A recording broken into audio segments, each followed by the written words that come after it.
Hello hello, नमस्कार और स्वागत है आप सबका इंडी मसाला पॉडकास्ट के एक नए एपिसोड में। और मैं हूं आपका होस्ट और दोस्त अमित शेखर। इंडी मसाला पॉडकास्ट जहां हम बात करते हैं हेल्थ, न्यूट्रिशन और अवेकनिंग की। इंडी मसाला मोर लाइफ ईच डे।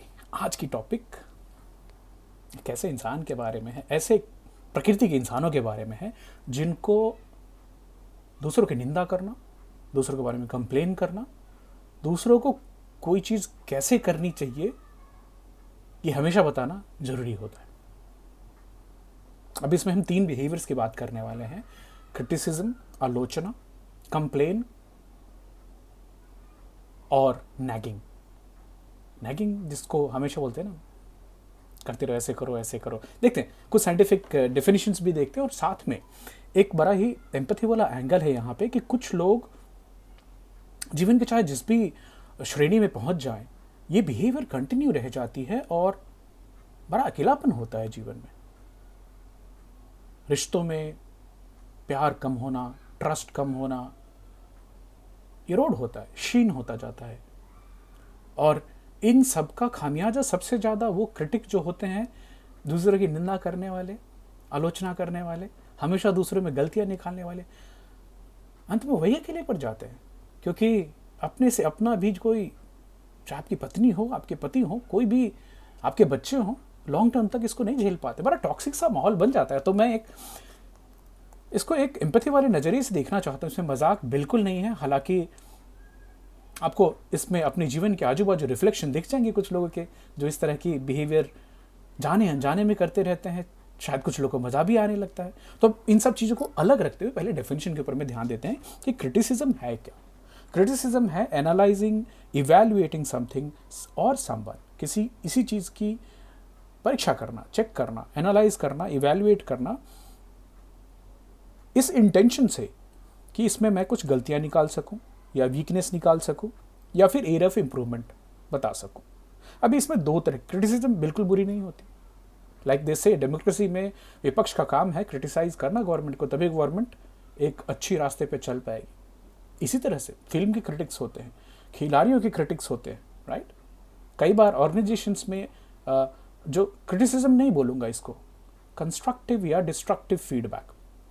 सो जब भी आपकी क्रिटिसिज्म कंस्ट्रक्टिव है तो ये स्पेसिफिक होती है, आप एक्शनेबल बात करते हैं, आप किसी बिहेवियर पे फोकस करते हैं, ना कि इंसान पे फोकस करते हैं। आप बड़े रिस्पेक्टफुली और कंसिडरेट मैनर में वो फीडबैक किसी को देंगे, तो सामने वाला जो क्रिटिसिज्म सुनने वाला है वो भी उसको एक डिफरेंट एटीट्यूड से लेने की कोशिश करेगा, the way it is being given versus harsh judgement, जो not constructive feedback, destructive feedback होता है, क्रिटिसिज्म होता है। इसमें अक्सर पर्सनल अटैक्स होते हैं, हर्टफुल होता है, काफ़ी डीमोटिवेटिंग होता है जिसकी क्रिटिसिज्म की जा रही हो। और याद कीजिए, ये ऐसे लोगों के साथ होता है जिनके साथ आपका जीवन का रिश्ता है, आपके जीवन का बहुत सारा हिस्सा उनके ऊपर डिपेंड करता है। बट आप किसी को हर समय कॉन्स्टेंटली कंप्लेन करते रहें, क्रिटिसाइज करते रहें, तो उस इंसान के लिए डीमोटिवेटिंग होता है। कई बार काउंटर प्रोडक्टिव भी हो जाता है कि सामने वाला भी डिफाइंट मूड में आ जाता है, अग्रेसिव मूड में आ जाता है, और अक्सर ये पर्सनल होता है। हालांकि अगर आप क्रिटिसिज्म की, द हेल्दी क्रिटिसिज्म को देखने जाएं, तो ग्रोथ और डेवलपमेंट किसी ऑर्गेनाइजेशन की, किसी इंसान की, किसी प्रोसेस की, किसी कंपनी के प्रोडक्ट की, क्रिटिसिज्म इज नीडेड। तो हम दूसरे चीज़ पे आते हैं। तो एक तो हुई निंदा करना, क्रिटिक करना, और दूसरा है कंप्लेनिंग। अब कंप्लेन जो है ये बड़ा ही नेचुरल ह्यूमन बिहेवियर और इमोशन है। इसमें आप किसी भी चीज़ के ऊपर में अपनी डिससेटिस्फैक्शन या डिसअप्रूवल बताते हैं कि मुझे पसंद नहीं है, या तो वो इंसान हो सकता है या कोई चीज़ हो सकती है। अब ये, लेकिन इसमें सिंपल ग्रम्बल से लेके बड़बड़ाना कैसा है, क्या है, कैसे फुल ब्लोन रैंट भी हो सकता है। अब कस्टमर सर्विस की बहुत सालों की ट्रेनिंग बहुत लोगों को देने के बाद, ये how to placate an aggressive customer, oh my god, हम सिखाया करते थे एज अ ट्रेनर कि पहले ध्यान से सुन लो, एम्पैथी के साथ, empathetic listening before saying sorry. Customer नाराज है, बट हो सकता है कि कारण कुछ और हो, हमारी प्रोडक्ट, हमारी सर्विसेज के अलावा। तो पहले सुनने से पहले सॉरी बोलना जरूरी नहीं, यू आर री enforcing a wrong behaviour. Thankfully भी बहुत सारी वीडियो रिकॉर्डिंग होती है, सीसीटीवी फुटेजेस वगैरह आ गए हैं, तो काफ़ी हद तक कस्टमर सर्विस एग्जीक्यूटिव्स थोड़ी राहत की सांस ले पाते हैं. Otherwise sometimes customers can be really really abusive even when the company और the product is not at fault. So now coming to it, लोग कंप्लेन क्यों करते हैं? अक्सर आप खुद का जो व्यू पॉइंट है उसको सुनाना चाहते हैं. You want to be heard, you want to be validated कि आप जो मुसीबत झेल रहे हैं क्या वो सही है कि नहीं. हालांकि ये बहुत ज़्यादा कंप्लेनिंग एक्सेसिव हो जाए तो काउंटर प्रोडक्टिव हो जाती है. जैसे बच्चों में आप बहुत ज़्यादा कंप्लेन करते हैं ना, तुम ये नहीं करते हो, हमेशा खेलते रहते हो, तो वो बोलते हैं हाँ चलो तुमको जो बोलना है करूँगा, मैं तो वही करने वाला हूँ. इसमें एक और नेगेटिव चीज़ होती है कि एक कंप्लेन करने की जो अगर आपकी रेगुलर आदत हो गई तो आप एक नेगेटिव माइंडसेट में चले जाते हैं. आप खुद को एक विक्टिम भी समझने की कोशिश करते हैं साइकोलॉजी के हिसाब से. ग्रुप में अगर आप हैं और आप अक्सर कंप्लेन करने वाली श्रेणी में आते हो तो आप पूरे ग्रुप का मूड नेगेटिव करने के लिए काफ़ी हैं. ऐसे में बड़ा डिफ़िकल्ट हो जाता है कंप्लेनर के साथ दूसरों आदमी का कनेक्ट करना, और ये रिलेशनशिप्स को डैमेज करता है.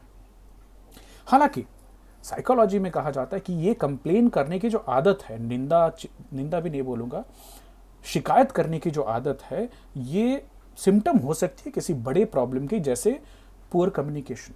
उस इंसान को कभी ये ट्रेनिंग ही नहीं मिली या कभी एक सही माहौल नहीं मिला कि वो सही कैसे तरह से अपने विचारों को एक कंस्ट्रक्टिव वे में रख पाए rather than being a complainant. हो सकता है उनका खुद का जो सेल्फ स्टीम, मोरल जो है, किस नज़रिए से वो खुद को देखते हैं, वो खुद को ही बड़ा हीन और शीन महसूस करते हैं. आप किसी अनहेल्दी इन्वायरमेंट में बहुत सालों साल निकल कर आए हैं तो भी आप एक कंप्लेनिंग एटीट्यूड वाले हो सकते हैं. हमारे यहाँ तो कॉर्पोरेट्स में अक्सर बोलते हैं, if you have a complain come back, you have the right to complain but come with at least 2 to 3 solutions.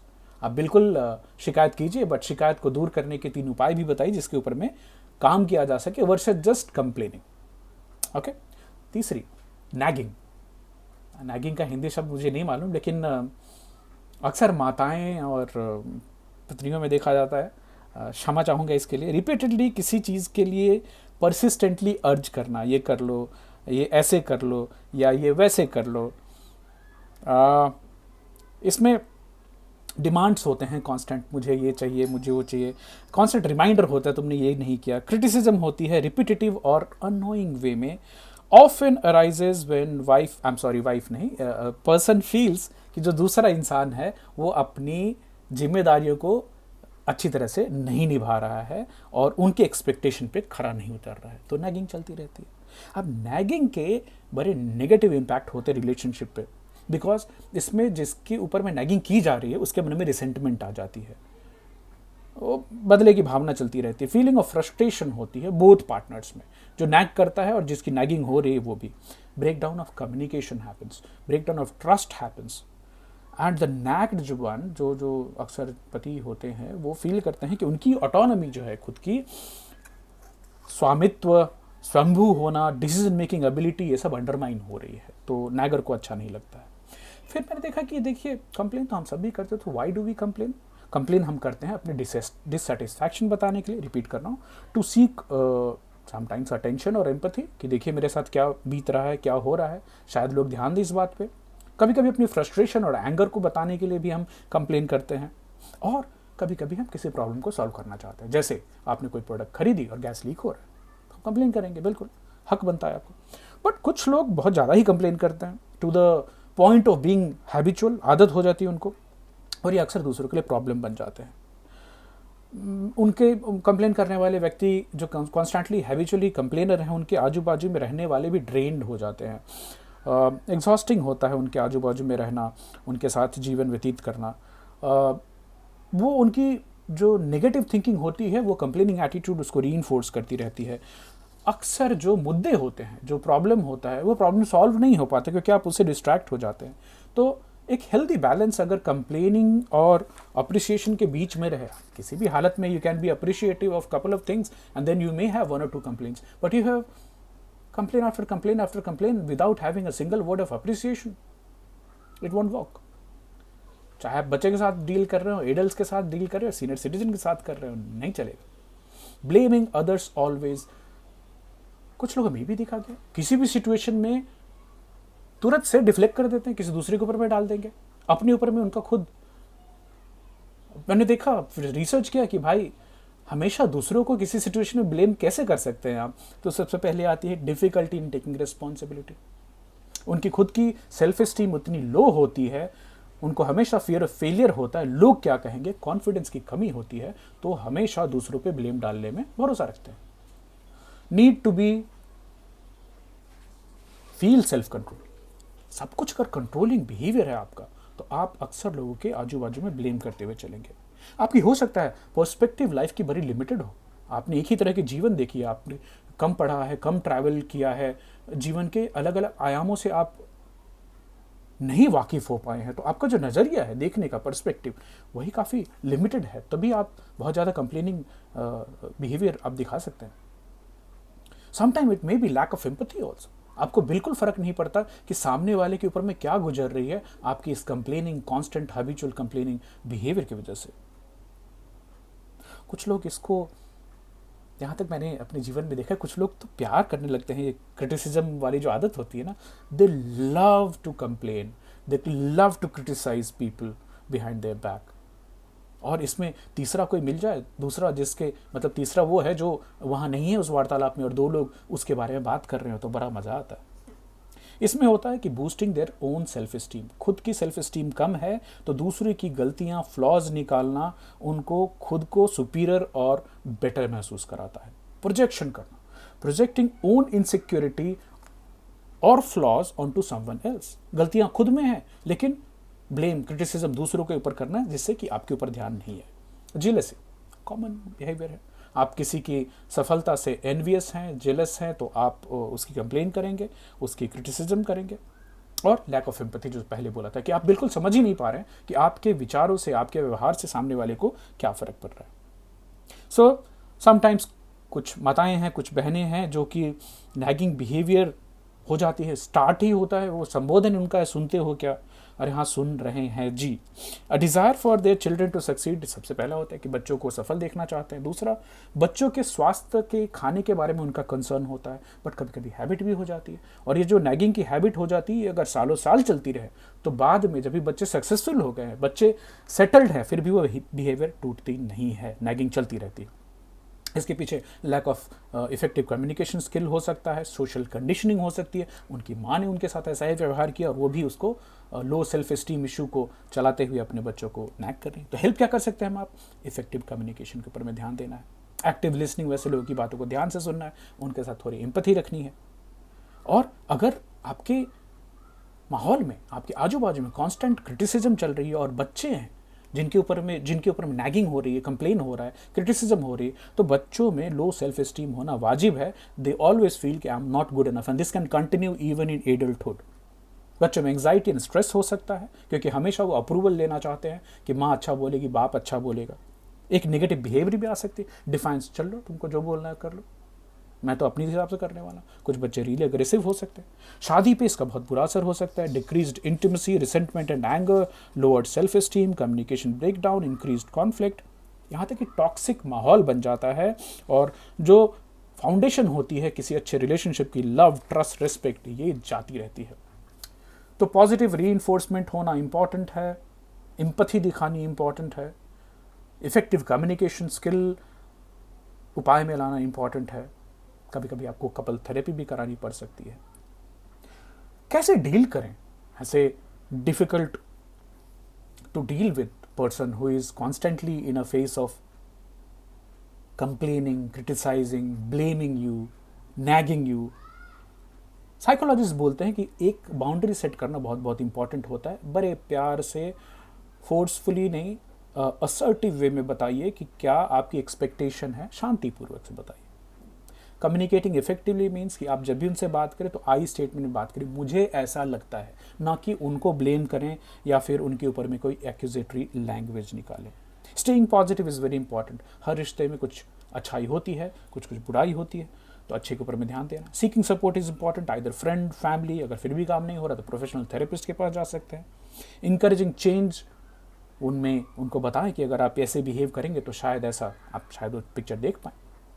तो क्रोनिक क्रिटिक जो होते हैं वो लो सेल्फ एस्टीम वाले होते हैं। हो सकता है ये उनकी पर्सनालिटी ट्रेट भी हो, हो सकता है उनकी लर्नड बिहेवियर हो जो उन्होंने सीखा है इतने साल में, इन्वायरमेंटल फैक्टर्स हो सकते हैं।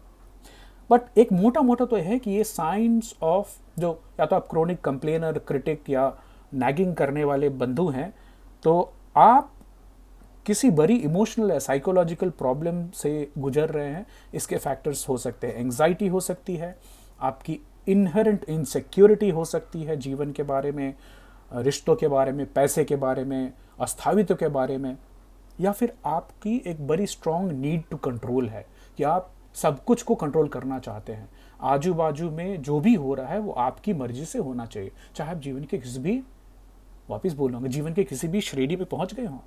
वो कंट्रोलिंग एटीट्यूड अगर आप में छोड़ा नहीं है तो आप में ये कांस्टेंट क्रिटिक वाली, क्रोनिक क्रिटिक वाली बिहेवियर चलती रहेगी। इसमें होता क्या है, वापस आप एक साइकिल ऑफ नेगेटिविटी और सेल्फ डाउट में रहते हैं हमेशा। ये आपकी रिलेशनशिप्स को इरोड करता है, क्रिएट करता है टॉक्सिक इन्वायरमेंट आजू बाजू में। इसमें सबसे ज़्यादा घाटा उस कांस्टेंट क्रिटिक को होता है, क्योंकि उसकी खुद की खुशी, उसकी खुद की वेलबीइंग सबसे नुकसान में जाती है। क्योंकि कोई भी आपके पास नहीं आना चाहेगा, चाहे आपके स्पाउस हों, कि बच्चे हों, कि समाज के लोग हों, इवन डिलीवरी वाला नहीं आना चाहेगा। अगर उसको दोबारा मौका मिले, अगर वो अवॉइड कर सके तो अवॉइड करने की कोशिश करेगा। वापस बोलना चाहता हूँ, अगर आप किसी ऐसे इंसान जो आपकी फैमिली में है, सराउंडिंग्स में है, वातावरण आपके आजू बाजू के इन्वायरमेंट में है, तो उनसे एम्पैथी दिखाएं, एड्रेस करें उनकी बिहेवियर को, पर्सनैलिटी को नहीं, उनके सेल्फ स्टीम बिल्ड करने की कोशिश करें, इनकरेज करें कि वो सेल्फ रिफ्लेक्शन करके देखें कि उनकी इस बिहेवियर से दूसरों को कितनी तकलीफ हुई, क्या हुआ। अगर सपोर्ट ऑफर कर सकते हैं साइकोलॉजिकल तो ज़रूर करें। ये थी छोटी सी एक introspection, because at any point in time मैं और आप भी उस क्षण से निकलते हैं, उस सिचुएशन में होते हैं where you will find yourself to be complaining too much, where you can catch yourself criticising others, sometimes you may also be nagging either to your kid or wife or husband। तो self reflection की बात है। देखिए कहाँ तक इसमें आपको कुछ रिफ्लेक्शन मिल रहे हैं जीवन के, कुछ ऐसे लोग जो आजू बाजू में आप अपने जीवन से जोड़ कर देख पाते हैं, ज़रूर बताइएगा मुझे अपने कमेंट्स में। मिलते हैं दूसरे टॉपिक के साथ, तब तक अपना ख्याल रखिए और दूर रहने की कोशिश कीजिए excessive complaining, excessive criticism and nagging behaviour से। Bye bye, take care.